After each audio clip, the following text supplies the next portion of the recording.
Tesoros en el cielo es el título del sermón el día de hoy. El Señor Jesucristo en Mateo 6, 19 al 21 dice lo siguiente: No os hagáis tesoros en la tierra, donde la polilla y el orín corrompen, y donde ladrones minan y hurtan, sino haceos tesoros en el cielo, donde ni la polilla ni el orín corrompen, y donde los ladrones no minan ni hurtan. Porque donde esté vuestro tesoro, allí estará también vuestro corazón. Antes de entrar al tema, debo recordar que nos encontramos en una sección del Sermón del Monte.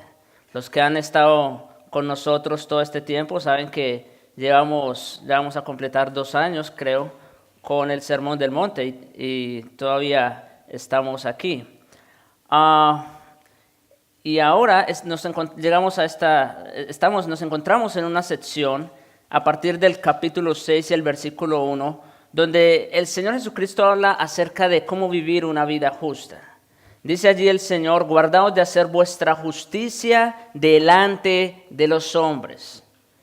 Como hemos dicho a lo largo de esta serie, el Señor no se fía de las acciones, de lo externo, el Señor mira el corazón. Por eso dice: guardaos de hacer vuestra justicia delante de los hombres, para ser vistos de ellos. De otra manera no tendréis recompensa de vuestro Padre que está en los cielos. En la primera parte, nuestro Señor trae 3 ilustraciones para explicar en qué consiste esa vida justa para el cristiano en su relación con algunos aspectos religiosos. Ahí vimos el tema de la limosna, de la misericordia, ¿recuerdan ustedes? También vimos el tema de la oración. Tuvimos toda una serie sobre lo que fue la oración y el Padre Nuestro. Y finalmente hablamos sobre el ayuno. Ahora, nuestro bendito Señor inicia el segundo aspecto de ese gran tema, de la vida justa del creyente. A saber, que el cristiano vive su vida en este mundo, no solo en relación con Dios, sino que también vive su vida en este mundo envuelto de problemas, lleno de preocupaciones, tensiones y presiones. Sí, hermanos, el Señor, como dice en Juan 17:15, no ruego que los quites del mundo. El cristiano vive su vida en este mundo y esa es una realidad que debemos tener en cuenta. La vida justa del cristiano en relación con el mundo. Ahora, ¿qué quiere decir la Biblia con la palabra o con la expresión el mundo? No quiere decir el universo físico que podemos ver o aún el cosmos.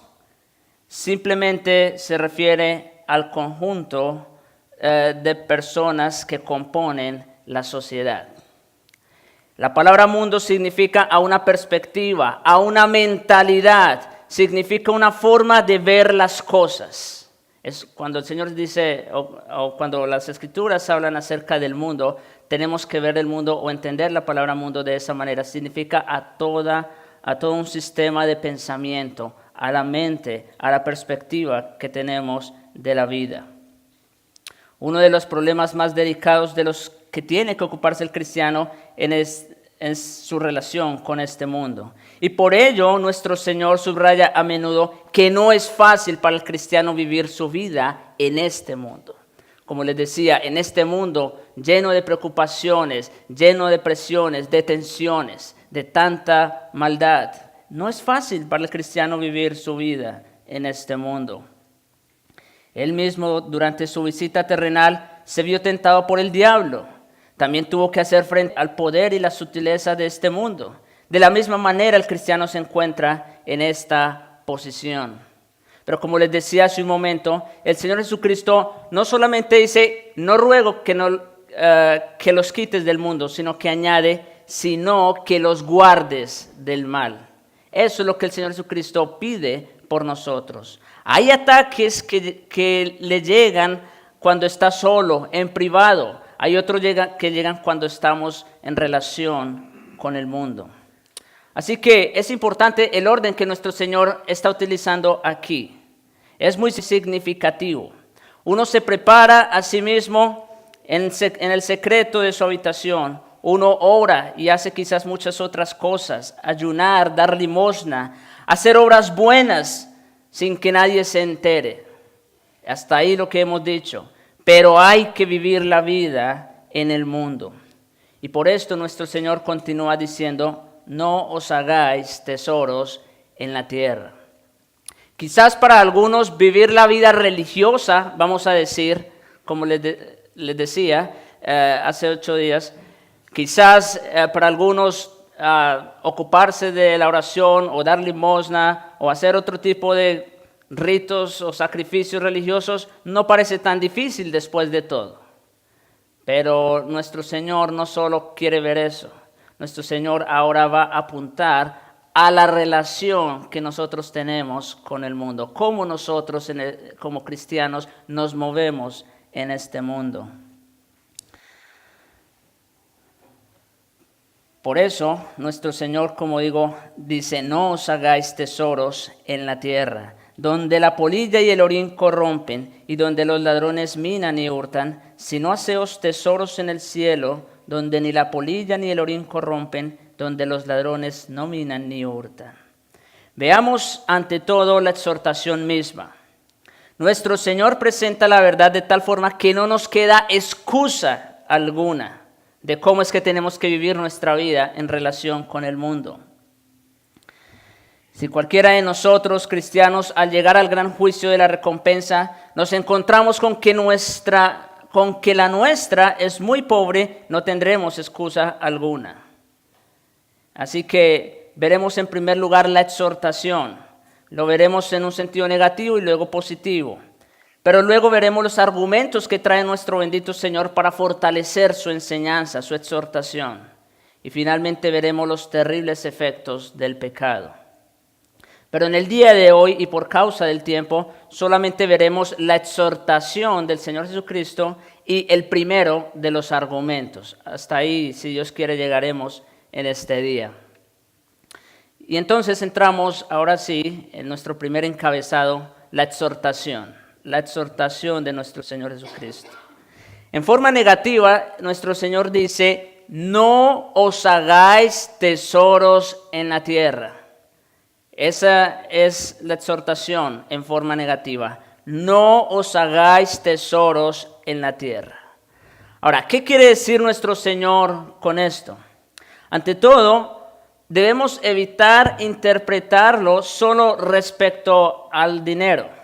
Hay muchos que lo han hecho y han considerado que tal afirmación se dirige solo a los ricos. Me parece que esto es un poco necio porque nuestro Señor allí no está hablando a ricos únicamente. Va dirigida a todos. Allí no dice no os hagáis dinero, dice no os hagáis tesoros. Tesoros es un término muy amplio y comprensivo o abarcador. Incluye el dinero, por supuesto que también lo incluye, pero significa mucho más que eso. Nuestro Señor se ocupa aquí no tanto de nuestras posesiones como de nuestra actitud hacia esas posesiones. Por eso les digo, el problema no es tanto el hacer dinero, el problema es nuestra actitud hacia las posesiones materiales. No importa lo que el hombre pueda tener, sino lo que piensa de su riqueza y la actitud que tiene hacia ella. De eso es que se ocupa nuestro Señor. En sí mismo no hay nada malo en poseer riqueza, tener dinero. Lo que puede andar mal es la relación del hombre con su riqueza. Eso es lo que puede estar mal. Y lo mismo se puede decir de cualquier cosa que el dinero pueda comprar. Pero va mucho más allá todavía. El problema es la actitud de uno hacia la vida en este mundo. La actitud que nosotros como cristianos tenemos hacia este mundo. Nuestro Señor se ocupa aquí de las personas que procuran en esta vida su satisfacción principal o incluso total por medio de las cosas que pertenecen al mundo solamente. Nuestro Señor está incluyendo allí a las personas que procuran su satisfacción principal y total en las cosas que pertenecen al mundo únicamente. Aquí pudieran pensar cosas físicas y materiales como casas, carros, viajes, familia, empresas, en fin. Todo eso corresponde y pertenece a este mundo físico y material. Lo que le preocupa y advierte, en otras palabras, es que el hombre no debería limitar su ambición, sus intereses y sus esperanzas a esta vida. Alguien ha dicho muy sabiamente, el problema del hombre no es que anhele mucho, el problema es que se conforma con demasiado poco. Cuando el hombre pone sus esperanzas, sus expectativas en las cosas de este mundo, en realidad no está ambicionando tanto como parece ser. En realidad se está conformando con demasiado poco. Porque lo que no sabe esa persona es que todo en esta vida un día terminará. Visto de esta forma, pasa a ser un tema mucho más importante que la simple posesión del dinero, ¿se dan cuenta? Los pobres necesitan tanto como los ricos esta exhortación acerca de no hacerse tesoros en la tierra. Todos tenemos tesoros en alguna forma. Quizá no sea el dinero, quizá sea el esposo, la esposa, los hijos. Quizá sea algún regalo que tenemos y que tiene un valor monetario para nosotros. Para algunos su tesoro es la casa. También aquí se ocupa del peligro de estar apegados a las cosas terrenales. Como decía esta mañana el pastor Ricardo, algunos piensan que pagando su casa ya la hizo. Y creen que con eso ya pueden estar satisfechos. No importa lo que sea, o lo pequeño que sea. Es más, no tienen que ser cosas tan grandes, pueden ser cosas aún pequeñas. Pero si eso es lo que mueve tu corazón, entonces ese es tu mayor tesoro. No importa lo pequeño que sea, si lo es todo para ti, es tu tesoro, es aquello para lo cual tú vives. Y ese es el peligro contra el cual nuestro Señor nos pone sobre aviso en este pasaje. Esto nos da una idea de lo que quiere decir con tesoros en la tierra. Y vemos cómo es algo que casi no tiene límite. Nunca el hombre natural en esta vida va a encontrar satisfacción en las cosas de esta vida. No tiene límite. No solo amor por el dinero, sino amor por el honor, por la posición, por la situación económica, el trabajo, en un sentido ilegítimo. Sea lo que fuere, todo lo que se limita. Escuchen bien, todo lo que se limita a esta vida y a este mundo son tesoros en la tierra. Estas son las cosas acerca de las cuales debemos tener cuidado para que no se conviertan en nuestro tesoro. Y por eso el Señor Jesucristo empieza en una forma negativa, diciendo, no os hagáis tesoros en la tierra. Es decir, que nuestra mayor satisfacción, nuestro mayor placer, nuestra mayor búsqueda, nuestra mayor satisfacción no sean en las cosas de este mundo. Pero ahora examinemos el aspecto positivo de este tema. Dice el Señor Jesucristo, sino haceos tesoros en el cielo. Aquí entonces tenemos un contraste. Primero el Señor dice, no hagan tesoros en esta tierra. En cambio, hagan tesoros en el cielo. Es muy importante que seamos claros en cuanto a esto. Algunos lo han interpretado en el sentido de que nuestro Señor enseña que el hombre puede alcanzar su propia salvación cuando dice tesoros en el cielo. Algunos lo han interpretado de esa manera. Dicen, significa salvación del hombre y su destino eterno. Por consiguiente, ¿acaso nuestro Señor no está exhortando al hombre a que dedique toda su vida a asegurarse del estado eterno de su alma? Y sin lugar a dudas son personas que están equivocadas. Cuando el Señor Jesucristo habla aquí de hacernos tesoros en el cielo, Él no está hablando aquí propiamente de la salvación. Él no está hablando aquí de que el hombre se esfuerce por lograr o por obtener su salvación y por cuidarla. Es evidente que están equivocados. Esto sería negar la gran doctrina del Nuevo Testamento de la justificación por la fe sola. Nuestro Señor no puede querer decir esto porque esta sección se está dirigiendo a quienes ya cumplen las bienaventuranzas. Es el pobre en espíritu, el que no tiene nada, el que es bienaventurado.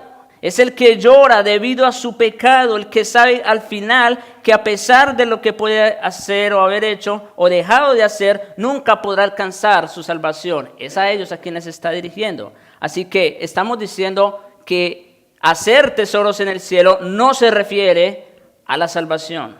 Y era importante hacer esa aclaración. ¿Qué significa entonces hacernos tesoros en el cielo? ¿Verdad? Dos pasajes en la Biblia nos ayudarán a entender esto. El primero se encuentra en Lucas 16, que leímos hace un momento. Lucas 16, donde nuestro Señor cita el caso del administrador injusto. ¿Recuerdan ustedes? Vamos a ir otra vez allá, a Lucas, capítulo 16. No vamos a leer todo el texto, ya lo leyó nuestro hermano Jesús. Pero aquí quiero rescatar solamente un par de cosas. Vamos a ver el caso del mayordomo injusto, el hombre que utilizó en forma hábil su posición. Nuestro Señor enseña que los hijos de este mundo son más prudentes en su generación que los hijos de la luz, porque se aseguran sus propios fines. Miren conmigo versículos 4 al 8. De Lucas 16. Acuérdense que el amo le había dicho, pues te voy a quitar la mayordomía, ¿no es cierto? Por lo que le habían dicho. Versículo 4. Este hombre se puso a pensar, ¿qué voy a hacer? Y allí dice, ya sé lo que haré, para que cuando se me quite la mayordomía me reciban en sus casas. Y hasta aquí no parece tener mucho sentido. ¿Quién lo puede recibir en su casa? Porque aquí dice, ya sé lo que haré para que cuando se me quite la mayordomía me reciban en sus casas. ¿Quiénes? Bueno, vamos a ver, versículo 5. Y llamando a cada uno de los deudores de su amo, ahí ya nos da la clave. Dijo al primero, ¿cuánto debes a mi amo? Y él dijo, 100 barriles de aceite. Y le dijo, toma tu cuenta, siéntate pronto y escribe 50.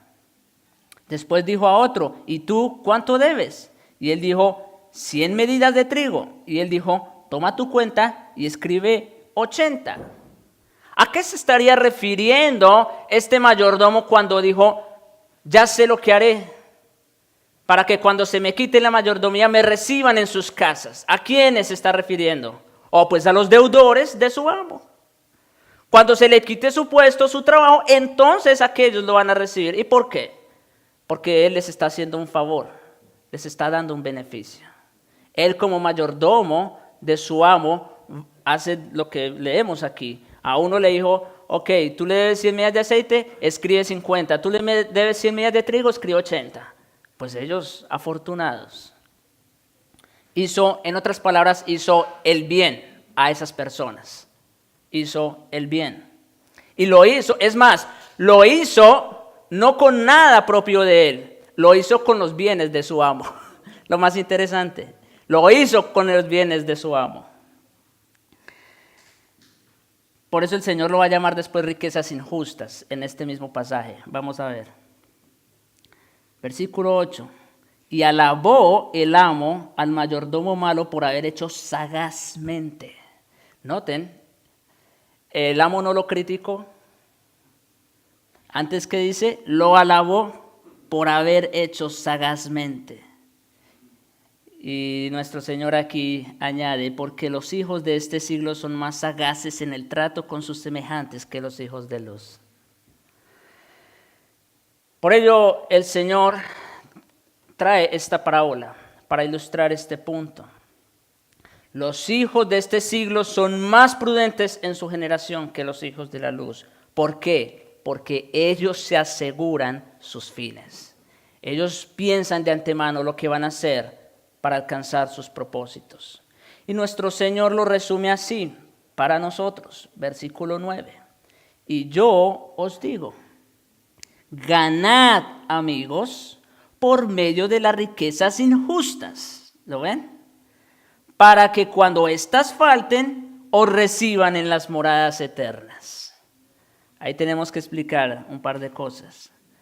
Ganad a vuestros amigos por medio de las riquezas injustas. Por eso les decía, aquí uno pudiera decir, ¿cómo que por medio de las riquezas injustas? Bueno, ¿ya vieron cómo actúa el amo? El amo actuó no con su propio dinero, ni con sus bienes, sino con los bienes de su amo. De la misma manera, nosotros, lo que tengamos, en realidad no es nuestro. Se nos ha sido dado de alguna manera, pero no es nuestro. Aparte, el Señor Jesucristo le llama injustas porque son bienes materiales.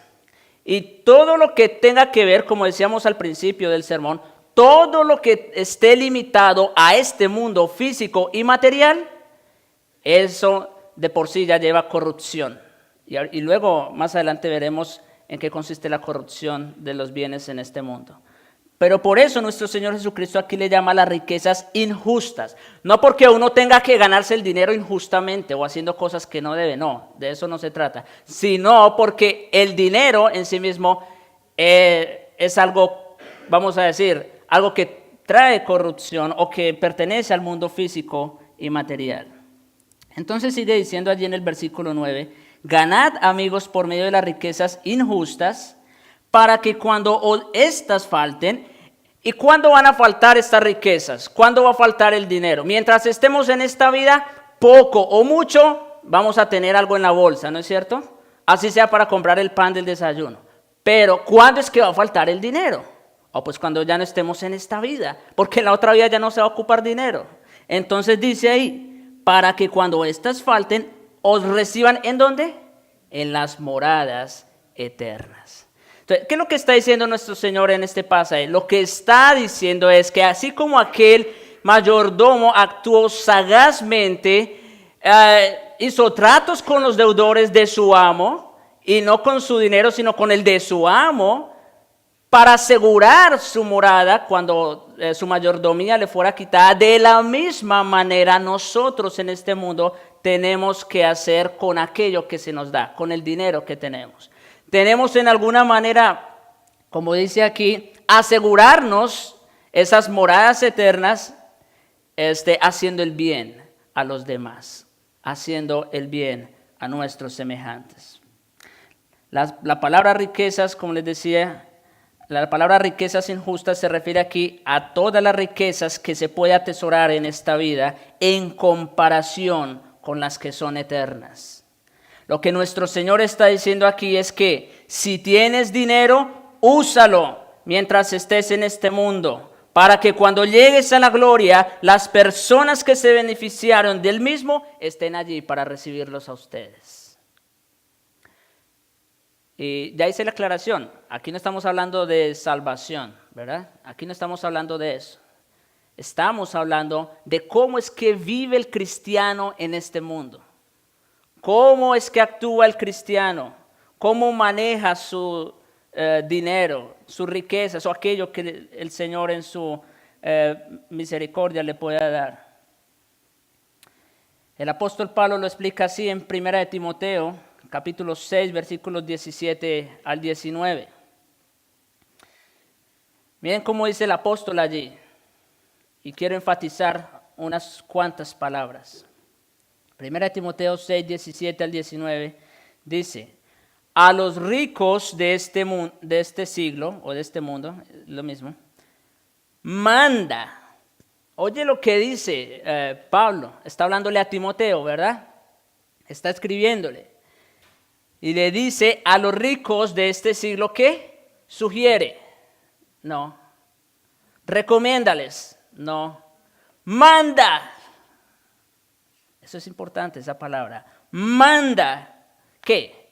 Que no sean altivos, por un lado, o que no sean presumidos, en palabras más contemporáneas. Que no sean altivos, ni pongan la esperanza en las riquezas. Es que ahí es donde está el problema. Por eso les decía al principio, el problema no está en el dinero per se.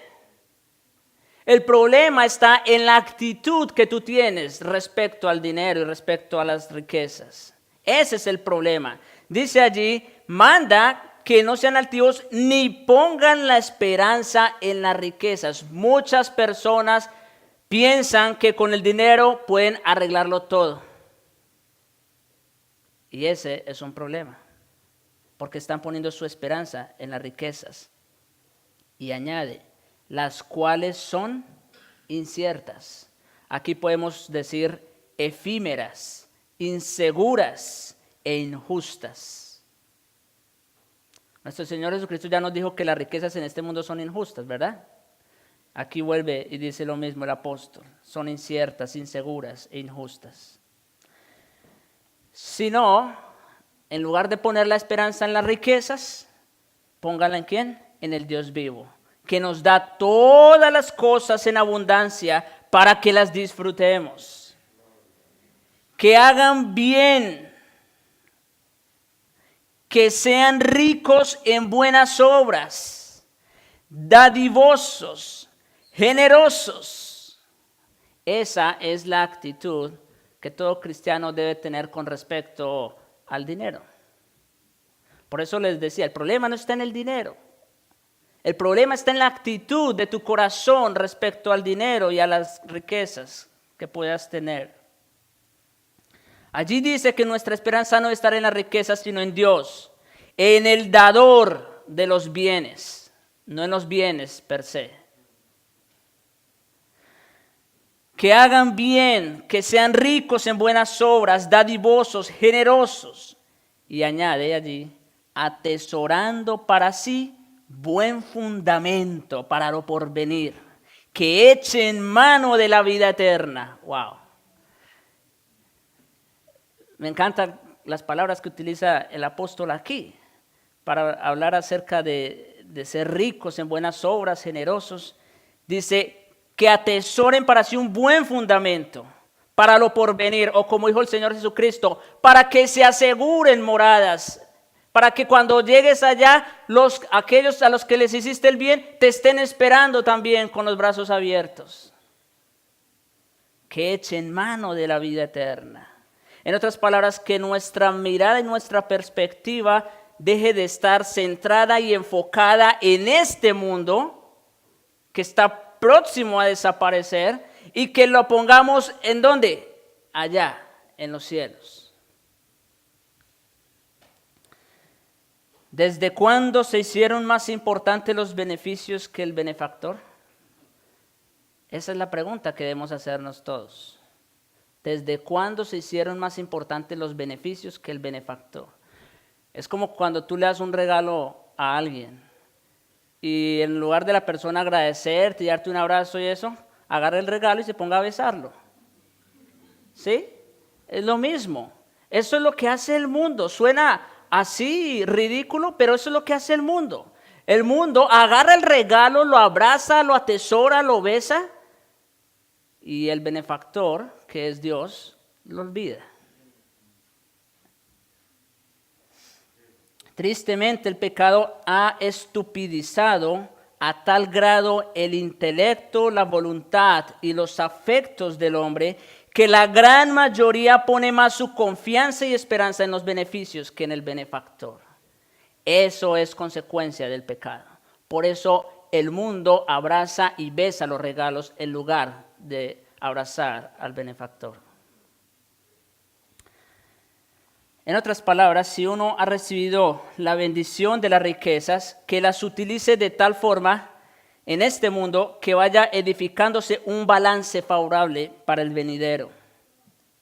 Nuestro Señor dice exactamente lo mismo al final de Mateo 25, donde habla acerca de las personas que le dieron de comer cuando tuvo hambre y que lo visitaron en la cárcel. Y quiero resaltar una parte de allí, Mateo 25, versículos 37 al 40. el Señor les dice, ¿verdad? Desde antes podemos mirar, dice, tuve hambre, me diste de comer, tuve sed, me diste de beber, fui forastero, me recogisteis, estuve desnudo, me cubristeis, enfermo, y me visitasteis en la cárcel y vinisteis a mí. Así le va a decir a los de la derecha, a sus ovejas. Entonces, aquí esto es lo que quiero resaltar, versículo 37. Entonces los justos le responderán diciendo, Señor, ¿cuándo te vimos hambriento y te sustentamos, o sediento y te dimos de beber? ¿Y cuándo te vimos forastero y te recogimos, o desnudo y te cubrimos? ¿O cuándo te vimos enfermo o en la cárcel y vinimos a ti? No te vimos, Señor, en la tierra. Y el Señor les dirá, versículo 40, de cierto os digo, que en cuanto lo hicisteis a uno de estos mis hermanos, ¿sí?, los creyentes, los santos, más pequeños, a mí también lo hicisteis. Hermanos, no tienen que esperar ver al Señor en persona para servirlo. No tienen que esperarlo a Él en persona. Si tienen a un hermano en necesidad y a la misma iglesia en necesidad, entonces crean, hermanos, que esa es la oportunidad perfecta que el Señor les está dando para servirlo. ¿Sí? ¿Quieren asegurarse moradas en los cielos? ¿Echar mano de la vida eterna? ¿Quieren que cuando lleguen al cielo los estén esperando con los brazos abiertos? Dice aquí que la mejor manera de servirlo es sirviendo a nuestro hermano en necesidad, sirviendo a nuestra iglesia en necesidad. No caéis en la cuenta de ello, pero al hacer buenas obras en favor de estas personas y de la iglesia, habéis estado edificando para el cielo, donde recibiréis la recompensa y entraréis en el gozo de su Señor. Este es el principio que tenemos aquí, y explícito en estos textos que acabamos de leer. También el Señor Jesucristo, quiero traer algo adicional. El Señor Jesucristo dijo a sus discípulos, después de ese encuentro con el joven rico, cuán difícil es entrar en el reino de Dios los que confían en sus riquezas. El Señor Jesucristo les dijo, es difícil, es más, es imposible. Es más fácil pasar un camello por el ojo de una aguja. Con eso les dijo todo, que un rico entra en el reino de los cielos. Ahora, insisto, no por la riqueza, sino por el amor al dinero. Ese es el problema. Dice la Escritura que cuando el Señor Jesucristo le pidió al rico que vendiera lo que tenía y lo repartiera a los pobres, dice allí que su corazón se entristeció mucho porque tenía mucho dinero. Entonces uno pregunta, ¿dónde estaba la esperanza de este hombre? ¿En qué estaba su confianza? En el dinero, en lo que tenía. Por eso cuando el Señor le pidió que lo vendiera y lo repartiera a los pobres, su corazón se entristeció mucho. Y la razón de eso es porque amaba y confiaba más en los beneficios que en el benefactor. No sabía quién le estaba pidiendo que vendiera lo que tenía, el dueño y señor del universo. Pero él confió más en su dinero. Es confiar en las riquezas, es esta fatal autoconfianza que le hace imposible a uno ser pobre en espíritu, o como también lo dijo a la gente una tarde cuando afirmó, trabajad no por la comida que perece, sino por la comida que a vida eterna permanece. Nosotros trabajamos 5 o algunos hasta 6 días a la semana por la comida que perece. ¿Cuánto trabajamos por la comida que permanece? Una buena pregunta, ¿no? ¿Cuánto tiempo invertimos para salvar nuestro pan de cada día? ¿Cuántos recursos invertimos en ello? Y versus cuánto tiempo y cuántos recursos invertimos en aquello que realmente es para vida eterna. Yo quiero, hermanos, y por el Espíritu del Señor, que pongan en balanza esas dos cosas. Tiempo y recursos invertidos en este mundo versus tiempo y recursos invertidos en el reino de los cielos. ¿Esperan entrar en las moradas eternas y ser recibidos allá?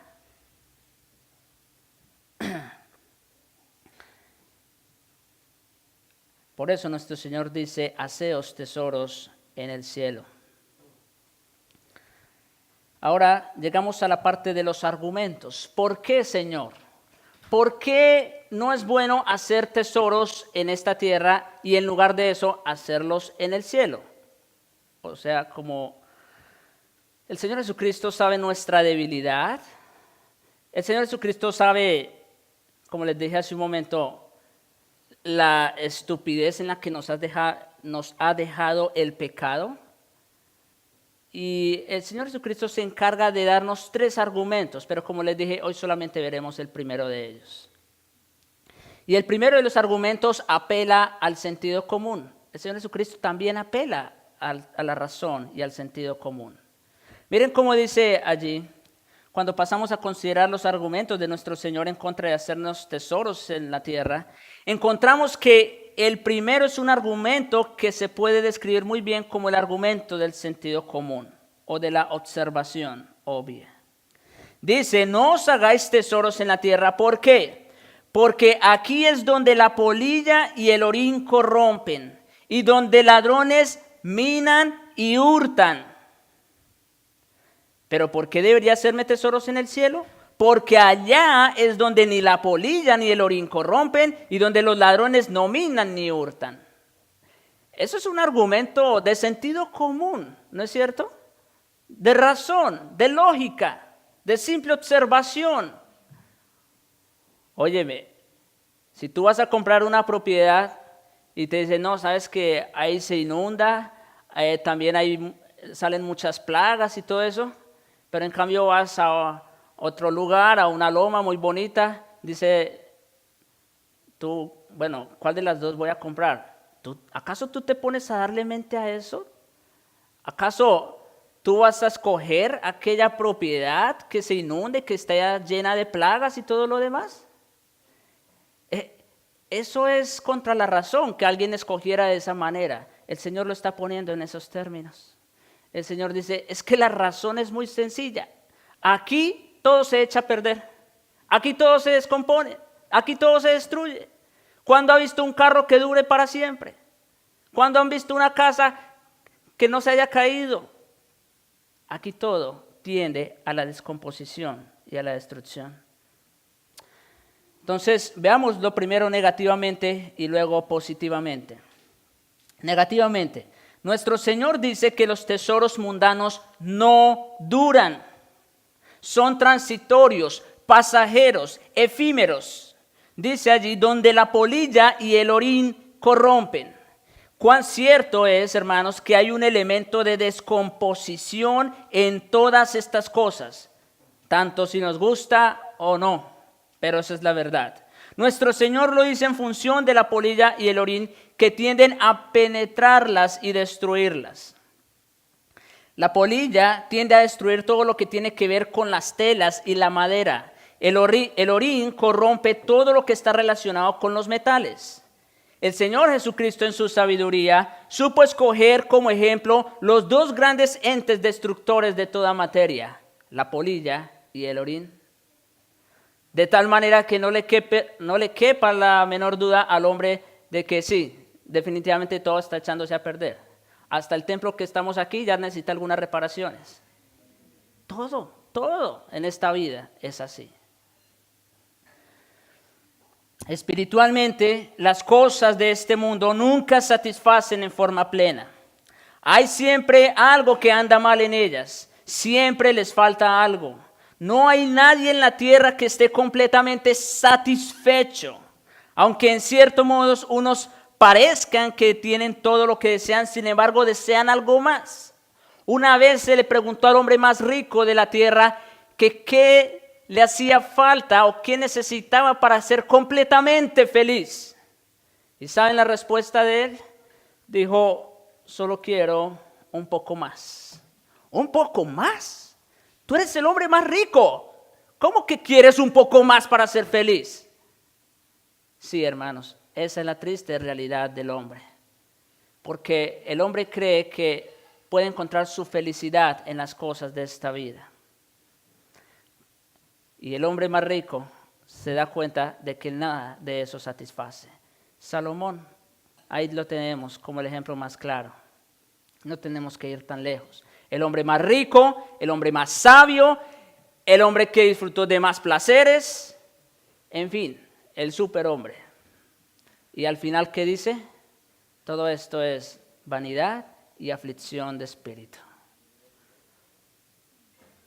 ¿Cómo? Ahora, si el hombre más rico, más poderoso, el hombre que disfrutó de más placeres, el hombre más sabio y entendido, haya dicho eso, ¿no les parece un poco ridículo que uno empiece a buscar el placer o la felicidad más bien en esas cosas que ya nos dijo que no, que es vanidad y que es aflicción?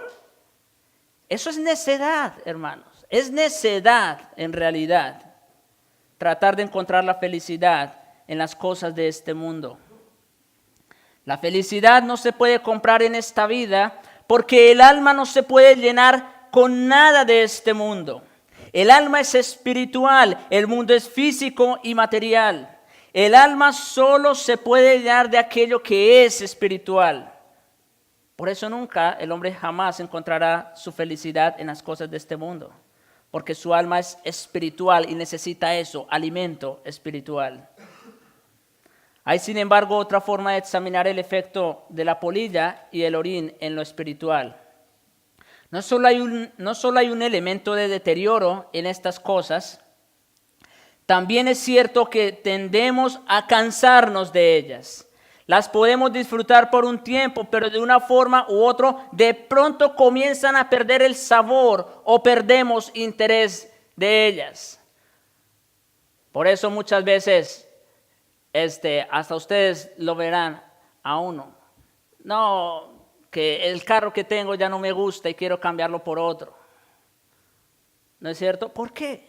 Porque no solo son cosas que se echan a perder prontamente, sino que además cuando las tenemos o las adquirimos, entonces después de un tiempo surge el descontento. Ya eso que tengo ya no me satisface, ahora quiero otra cosa y así sucesivamente. El descontento. Las podemos disfrutar por un tiempo, como dice, pero de una forma u otra pronto comienzan a perder ese sabor o a perder su interés en ellas. Esta es la razón por la que siempre estamos hablando de cosas nuevas y buscándolas. ¿Por qué están llenos los moles, los dealers? ¿Por qué están llenas todas las tiendas de gente? ¿Acaso la ropa que compraste en diciembre no te alcanza para el año? ¿Que ya tienes que ir ahorita en marzo y en junio y durante todos los meses ir a la tienda? Es el descontento.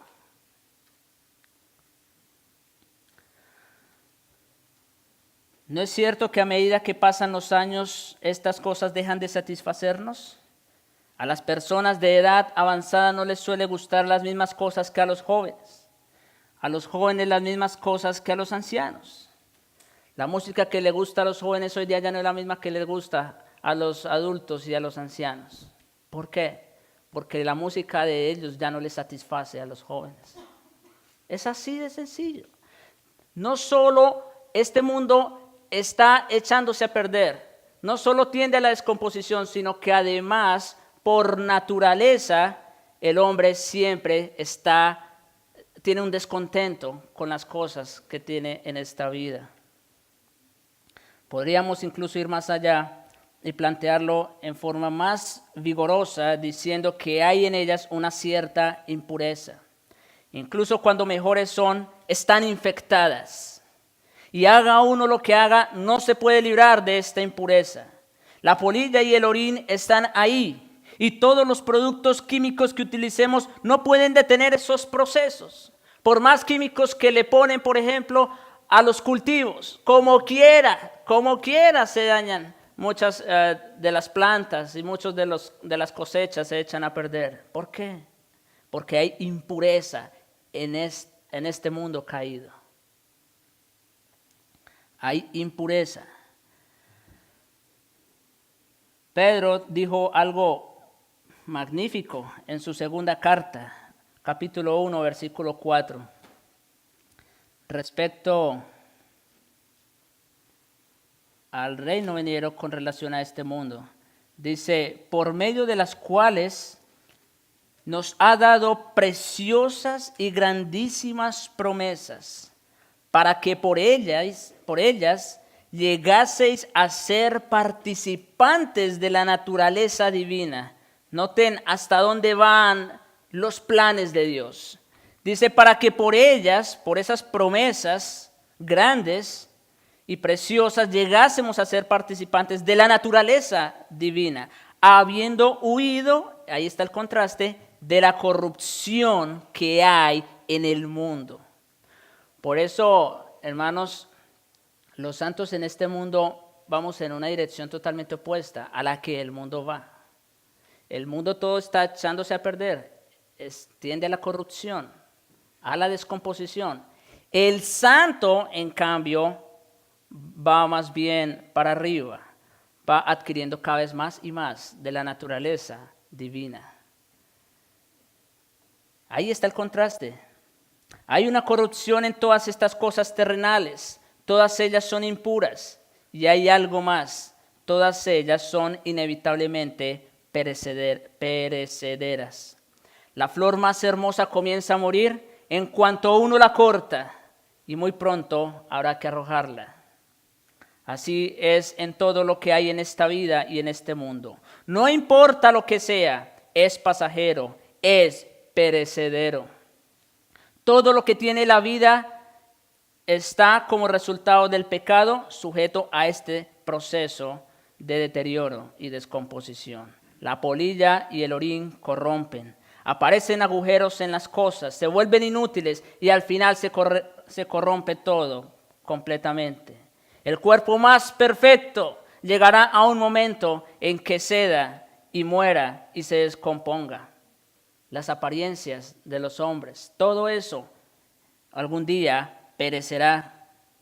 Todo está destinado a la muerte, porque el Señor mismo lo dijo. El día que comas de ese árbol morirás, y a partir de ese momento todo en este mundo, en esta vida, tiene como rumbo y como dirección la muerte. La paga del pecado es muerte. Todo tiene como fin la muerte en este mundo. Aquella gran inteligencia quizá un día tambalee en el delirio como resultado de una enfermedad. Aquellas mujeres que fueron hermosas algún día tienden a arrugarse, y no solo eso, sino que llegan a la misma tumba. Por maravillosas y hermosas que sean las cosas en este mundo, todas perecen. Por esto quizás el más triste de los errores en la vida es el error del filósofo, que cree en adorar la bondad, la belleza y la verdad, porque no hay tal cosa. No hay bondad perfecta ni belleza sin mezcla, y no hay un elemento de error, de pecado y de mentira en las verdades más elevadas. Eso es lo que el Señor Jesucristo quiere decir con que la polilla y el orín corrompen. Pero además dice nuestro Señor que los ladrones minan y hurtan. No hay que detenerse en estas cosas porque pues son muy obvias. Hay muchos ladrones en esta vida y están constantemente amenazándonos. Creemos que estamos a salvo en nuestra casa, pero descubrimos que los ladrones se han entrado y se lo han llevado todo. Otros merodeadores nos están amenazando siempre. La enfermedad, pérdida de negocios, colapso industrial, guerras y en últimas la muerte misma nos están persiguiendo. No importa la naturaleza de aquello a lo cual estamos apegados en este mundo. Uno u otro de estos ladrones están siempre amenazándonos y llegará el momento en que nos lo arrebatará. El ladrón de la enfermedad algún día vendrá. El ladrón de la muerte, sin lugar a dudas, llegará. No solo es el dinero. Puede ser alguna persona para la cual uno esté realmente viviendo, para lo que uno encuentra placer. Y cuando se muere esa persona, se acabó la vida para uno. Ese es el problema de poner, insisto, su confianza y sus expectativas en las cosas de este mundo. Que un día mueren, que un día perecen, que un día serán arrebatadas. Y cuando esas cosas se nos arrebaten y se nos quiten, ¿qué haremos? Nuestro Dios es mucho más bueno de lo que nosotros creemos. Por eso Él quiere que no pongamos nuestra confianza y nuestra esperanza en las cosas de este mundo, sino en las de arriba. Por ello el Señor recurre a nuestro sentido común y nos recuerda que esos tesoros mundanos nunca perduran. Pero positivamente dice, haceos tesoros en el cielo, donde ni la polilla ni el orín corrompen y donde los ladrones no minan ni hurtan. Y esto también es maravilloso. Pedro lo expresa en una sola frase. Dice en 1 Pedro 1:4 que hemos sido escogidos para una herencia. Y noten la palabra que utiliza allí, una herencia incorruptible. Lo opuesto a este mundo, ¿cierto? Este mundo cada vez se corrompe más. Este mundo está echándose a perder cada día. Pero la herencia nuestra, ¿qué es? Incorruptible. Allí no hay polilla ni orín. Es incorruptible, incontaminada, no hay impurezas. Esta herencia que nos espera es mucho más grande de lo que imaginamos. Nosotros, nuestra mente y nuestro pensamiento tristemente están limitados a las cosas de este mundo y no pueden pensar en cosas mucho más sublimes. Pero esto es algo mucho más sublime. Nuestra herencia es incorruptible, es incontaminada e inmarcesible, reservada en el cielo para vosotros. Ese es el más grande tesoro que podemos tener. Nuestra más grande herencia.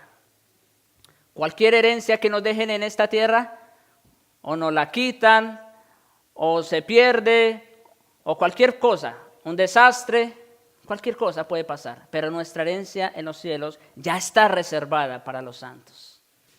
Y es una herencia incorruptible, incontaminada e inmarcesible. No tiene mancha, no tiene arruga, no tiene defecto. Y Pablo, también en 2 Corintios 4:18 nos dice, nos habla acerca de las cosas que se ven, que son temporales, pero las celestiales son imperecederas. Las cosas que no se ven son eternas. Y esas son las que realmente nos deben importar. Aquí en esta vida los ladrones minan y hurtan, pueden entrar a robarlas. ¿Por qué? Porque Dios mismo porque Dios mismo nos está cuidando de que pongamos nuestra esperanza en las cosas de este mundo. Por eso Dios permite que pasen todas esas cosas. Porque Dios quiere cuidar a sus santos de que pongamos nuestra esperanza en esta vida. No hay enemigo que pueda jamás robarnos las cosas celestiales. No hay quien pueda entrar. Es imposible porque Dios mismo es el custodio. Los placeres espirituales son invulnerables, están en un lugar que es inexpugnable, o sea que nadie puede penetrar. Por eso, como dice el apóstol Pablo también en Romanos 8, versículos 38 al 39, por lo cual estoy seguro de que ni la muerte, noten, aquello para lo cual todos estamos destinados, dice allí que ni la muerte, ni la vida, ni ángeles, ni principados, ni potestades. Estamos hablando de fuerzas externas, de fuerzas que están por encima de nosotros, y dice que nada de eso, ni lo presente, ni lo porvenir, aquello que abarca el tiempo, ni lo profundo, ni ninguna otra cosa creada, o sea, imagínense ustedes lo que quieran, nada que haya sido creado nos podrá separar del amor de Dios que es en Cristo Jesús, Señor nuestro. Este es el amor de Dios por sus hijos, por sus santos. Y por eso Él insiste en que no nos hagamos tesoros en esta tierra. Es una pérdida de tiempo trabajar tan duro para algo que mañana ya no está. Y más bien invirtamos nuestro tiempo y nuestros recursos en aquello que realmente sí vale la pena. En aquello que sí es para vida eterna. Sean sagaces, como dijo el Señor Jesucristo, como aquel mayordomo infiel. Asegúrense de que en los cielos los estén esperando en las moradas eternas. Ese es el punto, hermanos, en este día. El cielo es el reino de luz, de la vida, de la pureza, y nada que pertenezca a la muerte, nada contaminado o manchado puede entrar en él. Es perfecto y los tesoros del alma y del espíritu pertenecen a esos reinos. Hagámonos tesoros allí, dice nuestro Señor, porque allí no hay polilla ni orín, ni mucho menos hay ladrones que puedan entrar y jamás robarnos. Este es un llamamiento al sentido común. Y hasta aquí, hermanos, el primer argumento. Como les decía, hasta aquí llegamos porque ya ven, el tiempo nos alcanza, nos limita. Si Dios quiere, la próxima semana seguiremos con los otros argumentos que trae nuestro Señor Jesucristo para no hacernos tesoros en esta tierra, sino en el cielo. Pero rápidamente, y con esto termino, ¿cómo podemos hacer esto en la práctica? Lo más importante, hermanos, es tener una perspectiva justa de la vida y sobre todo una perspectiva adecuada de la gloria. El gran hecho que nunca debemos perder de vista es que en esta vida somos solamente peregrinos. Somos peregrinos, no pertenecemos a este mundo.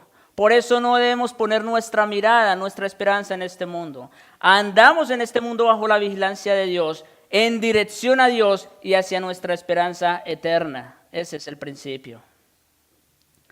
Si siempre pensamos acerca de nosotros mismos de esta forma, no podremos desviarnos del camino. Es el gran principio que enseña Hebreos 11. Los hombres poderosos, los grandes héroes de la fe, tenían un solo propósito. Andaban como viendo al invisible. ¿Qué es esto? Vivir por fe, no por vista. Tristemente, el hombre en su estado natural vive por vista. Si no lo veo, no lo creo. Esa es la perspectiva del hombre. Por eso difícilmente creen estas cosas que estamos diciendo aquí. Por eso el hombre prefiere agarrarse de las cosas físicas y materiales de esta vida, porque eso sí lo puedes tener. Tú puedes tener la casa, tú puedes tener el carro, tú puedes tener el trabajo en tus manos. Pero la gloria, bueno, es por fe, como dice. Como viendo al invisible. Decían que eran extranjeros y peregrinos en la tierra estos santos de Dios. Se dirigían hacia la ciudad que tiene fundamentos, cuyo arquitecto y constructor es Dios. Por eso cuando Dios llamó a Abraham, éste respondió. Dios se volvió a un hombre como Moisés, que tenía grandes posibilidades en la corte egipcia, y le mandó que abandonara todo para convertirse en un miserable pastor durante 40 años. Y Moisés obedeció.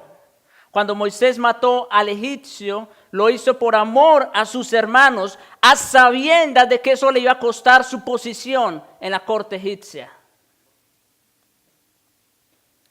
¿Y todo esto por qué? porque tenía puesta la mirada en el galardón. Estos hombres de Dios sabían que había algo mucho más seguro allá del otro lado.